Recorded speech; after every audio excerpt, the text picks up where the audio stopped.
Assalamualaikum warahmatullahi wabarakatuh. Alhamdulillah, segala puji bagi Allah yang telah memberikan kita banyak rahmatnya, dan pada kesempatan kali ini dengan rahmatnya pula kita dapat bertemu dengan Bapak dan Ibu sekalian yang saya hormati tentunya, dan yang saya cintai, Bapak dan Ibu penguji serta dosen pembimbing yang pada kesempatan kali ini tentunya juga mengikuti video ini.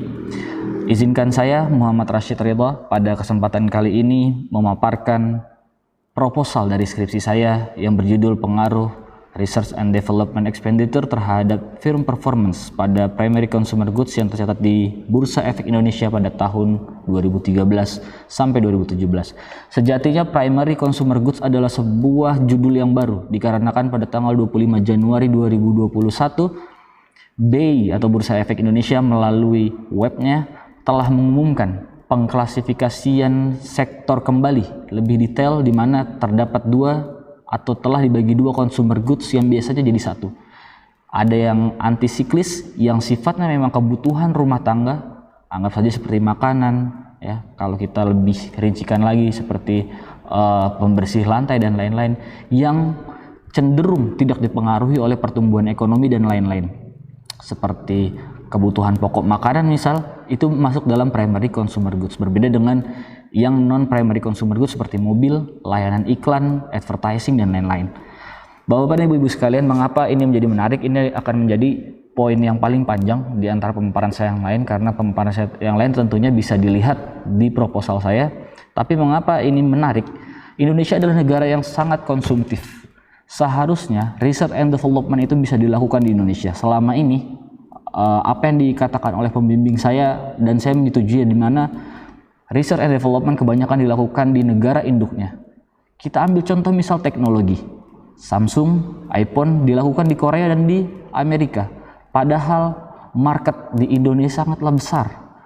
Indonesia mempunyai budaya sendiri, demografi sendiri yang sangat menarik untuk bisa dimasuki. Research and development tidak terbatas pada hal-hal yang kita ketahui saat ini seperti teknologi, seperti kemajuan bagaimana teknologi seperti itu, tapi lebih luas lagi. Setidaknya ada 3. Setelah paparkan di slide, setidaknya ada 3. Ada inovasi teknologi, setelah saya paparkan tadi, inovasi produk, dan juga inovasi organisasi. Semuanya dilakukan untuk satu tujuan, yaitu pertambahan profit. Bapak-bapak dan Ibu sekalian, inovasi produk sangatlah penting bagi sebuah perusahaan.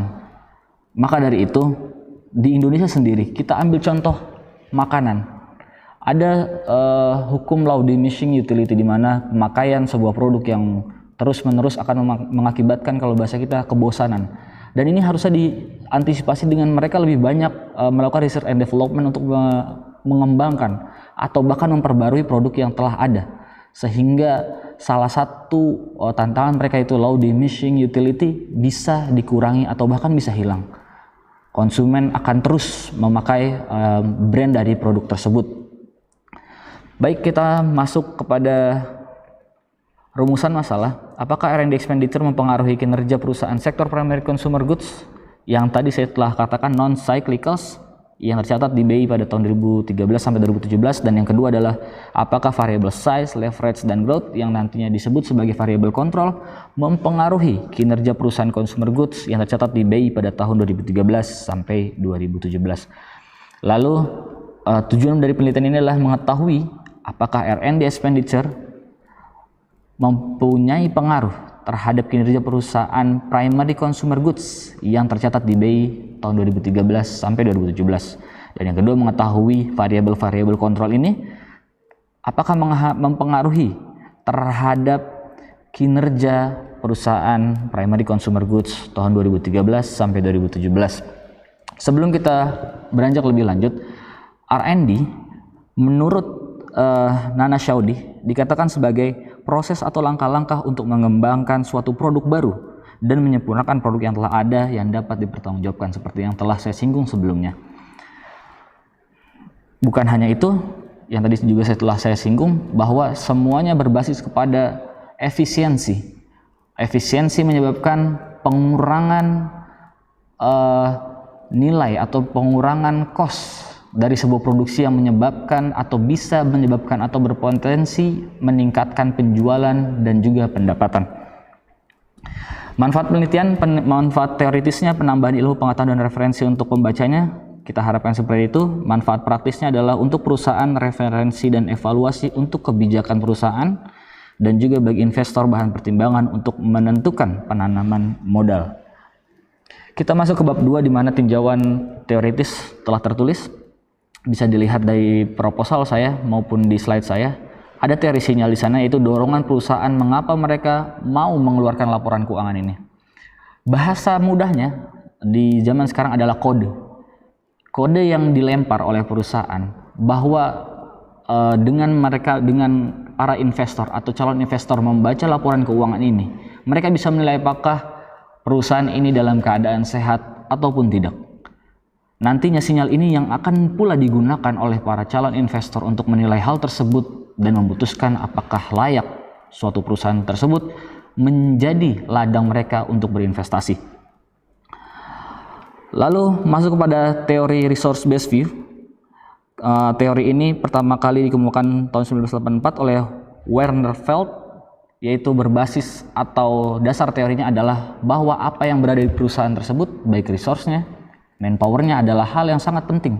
Dan ini pula berbanding lurus dengan research and development, di mana kita tahu bahwa kemungkinan masa depan yang telah diantisipasi oleh perusahaan, kecanggihan-kecanggihan, produk yang multiguna atau produk yang mempunyai nilai guna tinggi yang nantinya akan diproduksi ke depannya dan menjadi spoiler, di mana contoh tadi saya bilang Samsung atau bahkan makanan, misal makanan mie instan akan lebih bergizi gitu ya, karena beberapa produk sudah mulai bermunculan seperti Lemonilo dan lain-lain yang berbasis kepada mie sehat seperti itu. Ini salah satu contohnya saja.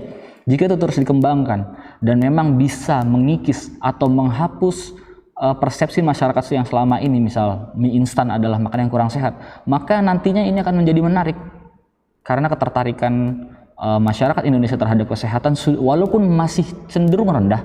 Hanya saja secara kasat mata kita sudah bisa melihat gitu, kedai salad di mana-mana, fitness mulai ramai, artinya kesehatan mulai meningkat, entah hanya 0,001% tapi sudah mulai meningkat. Dan ini akan sangat menarik karena akan menjadi pasar baru yang sangat menarik bagi para masyarakat dan juga bagi investor. Ini akan sangat menarik. Lalu ada research and development expenditure, yaitu apa saja yang dikeluarkan oleh perusahaan untuk tadi mengembangkan atau membuat produk baru. Mobil misal, prototype dibutuhkan waktu 5 tahun. Maka mulai dari manpowernya, lalu pembelian materialnya, ini semua dihitung sebagai pengeluaran R&D. Kinerja perusahaan yang terakhir atau yang keempat ialah penyesuaian atau perbandingan, membandingkan strategi dan target di awal dengan hasil yang telah dicapai pada tahun tertentu. Setidaknya perusahaan harus mencapai target tersebut bagus jika lebih dari itu. Hanya saja tidak boleh kurang. Itulah yang akan jadi patokan bahwa firm performance-nya atau kinerja perusahaannya berjalan dengan baik. Dan ini adalah variabel kontrol yang telah tertulis pertumbuhan perusahaan. Itu pertumbuhan dapat dilihat melalui pertumbuhan aset, harga saham, dan indikator lain. Yang maksud tadi sini adalah mengenai growth. Itu adalah sinyal positif di mana jika asetnya bertambah. Misalnya suatu brand atau suatu perusahaan mempunyai atau mengembangkan banyak pabriknya, membuka banyak pabriknya atau membuka outlet-outletnya, maka ini adalah sinyal positif bahwa perusahaan ini tengah bertumbuh dan mempunyai daya tarik bagi masyarakat. Lalu hutang, makin besar hutang, keuntungan semakin kecil. Dan yang terakhir adalah ukuran perusahaan yang berkembang, salah satu gambaran kinerja yang baik.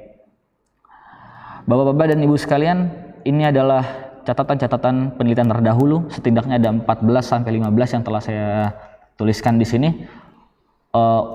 Untuk penelitian atau karya ilmiah atau jurnal mengenai seperti judul ini, yang mirip-mirip dengan ini atau satu jenis dengan ini, memang di dunia ini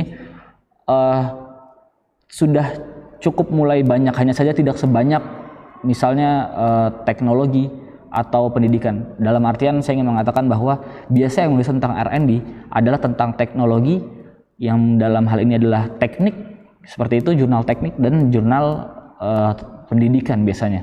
Untuk ekonomi masih cenderung lebih sedikit daripada kedua jurnal tersebut. Telah saya himpun jurnal dari dalam maupun luar negeri, bisa dilihat kebanyakan, kalau kita mau memperhatikan, kebanyakan di Indonesia hasilnya masih negatif, sedangkan di Eropa, di Amerika, dan juga sebagian Asia seperti Pakistan ada dan juga Jordania yang telah kami temukan jurnalnya ada sedikit pengaruh positif walaupun tidak langsung di tahun itu. Misal anggaran 2020, maka Desember 2020 itu tidak langsung dirasakan, tapi 2021 atau 2022. Inilah kerangka pemikirannya. R&D expenditure akan mempengaruhi performance dan juga variable control diharapkan juga mempengaruhi performance. Sehingga hipotesisnya adalah R&D expenditure secara signifikan mempengaruhi kinerja perusahaan atau performance pada perusahaan primary consumer goods yang tercatat di Bursa Efek Indonesia tahun 2013 sampai 2017. Kita masuk ke bab 3, objek dan ruang lingkupnya. Datanya sekunder tentunya dari IDX, web resmi perusahaan, dan Indonesian Capital Market. Ruang lingkupnya terbatas pada fokus kepada perusahaan primary consumer goods saja yang tercatat di IDX pada periode 2013 sampai 2017. Tentunya ada beberapa catatan, diantaranya salah satunya adalah data keuangannya harus yang sudah teraudit, karena kami sejauh ini setelah berjalan, artinya telah mengumpulkan beberapa laporan keuangan, dan diantaranya salah satu tahunnya tidak teraudit, maka ini sudah otomatis terdiskualifikasi atau tidak kami pakai. Lalu metode penelitian asosiatif dengan R&D expenditure sebagai variabel bebas, kinerja perusahaan sebagai variabel terikat, lalu growth, leverage, dan size sebagai variabel kontrol. Metode pengumpulan datanya seperti tadi yang di poin A, laporan keuangan dari IDX, ICMD, dan web resmi perusahaan yang bisa dipertanggungjawabkan tentunya. Lalu jurnal dan e-book juga penting sebagai kerangka pemikiran, sebagai pembentuk definisi-definisi yang telah tertulis di bab 1 maupun bab 2. Masuk kepada metode penentuan populasi dan sampel perusahaan primary consumer goods yang tercatat di Bursa Efek Indonesia atau EDX pada tahun 2013 sampai 2017. Sampelnya adalah, dan ini adalah termasuk kriterianya, perusahaan dengan kategori primary consumer goods atau consumer non-cyclicals yang terdaftar di Bursa Efek Indonesia melalui IDX pada tahun 2013 sampai 2017. Yang kedua, melaporkan laporan keuangan atau laporan tahunan dalam periode yang telah tadi kita sebutkan 13 sampai 17. Lalu perusahaan mengeluarkan laporan mengenai R&D atau penelitian dan pengembangan, namanya sudah kita spesifikasikan, yaitu penelitian dan pengembangan atau research and development atau pengeluaran penelitian dan pengembangan. Adapun akun-akun lain kami tidak berani mengambil, berasumsi siapa tahu mungkin ada perusahaan yang menulis R&D-nya tidak dengan bahasa yang jelas, itu tidak dengan R&D expenditure seperti itu. Lalu laporan keuangan yang dilaporkan terus secara lengkap termasuk pengeluaran R&D seperti yang telah saya singgung, ada yang tidak teraudit atau ada yang hilang di salah satu tahun di antara 2013 sampai 2017, maka otomatis tidak akan kami jadikan sampel. Metode analisis deskriptif yaitu penyajian melalui tabel, grafik, diagram, piktogram, perhitungan modus, min, dan yang lainnya. Ada juga standar deviasi dan perhitungan persentase. Dan semuanya nanti termasuk regresinya akan dihitung dengan SPSS dan semua atau beberapa software yang dapat mendukung hal tersebut. Analisis model regresi data panel, regresi linear berganda, yaitu menghubungkan sebab akibat antara X dan Y. Regresi data panel gabungan antara data, cross section, dan time series. Dan yang terakhir, pendekatan model estimasi. Ada 5 uji yang akan nantinya dihitung dengan spesifikasi datanya nanti seperti p-value. Jika kurang dari 0,05 diuji cow, maka menggunakan fixed effect. Baik Bapak dan Ibu sekalian, demikianlah pemaparan proposal skripsi yang bisa saya sampaikan. Tentunya ada beberapa kekurangan atau mungkin ada banyak kekurangan di mata para penguji. dan saya sangat berharap bisa bertemu di Zoom meeting atau media lain agar bisa memberikan saya masukan, kritik dan saran demi proposal dan juga eksekusi di bab 4 dan 5 nanti dan seterusnya yang lebih baik lagi dan lebih sempurna. Saya berterima kasih sekali lagi atas waktu yang diberikan oleh para penguji dan juga para pembimbing selama ini. Saya berharap sekali lagi adanya saran nanti dan lebih baik, dan tentunya harapan yang paling besar adalah proposal ini dapat diterima dan semoga Allah melancarkan skripsi ini sampai akhir nanti. Akhirnya saya undur diri, pamit. Assalamualaikum warahmatullahi wabarakatuh.